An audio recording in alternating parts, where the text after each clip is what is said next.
Stegosaurus Model. Materials required: thick chart paper, paints, pencil, ruler, scissors, glue. Draw a big circle on the chart paper.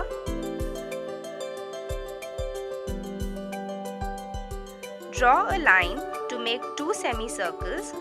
In one semicircle, make triangles of different sizes for the face, tail, feet and scales. Cut the two semicircles.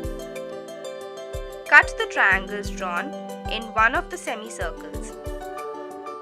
Glue the triangles on the second semicircle. Paint the body and the scales of the Stegosaurus green. Paint red spots on the body. Your Stegosaurus is ready.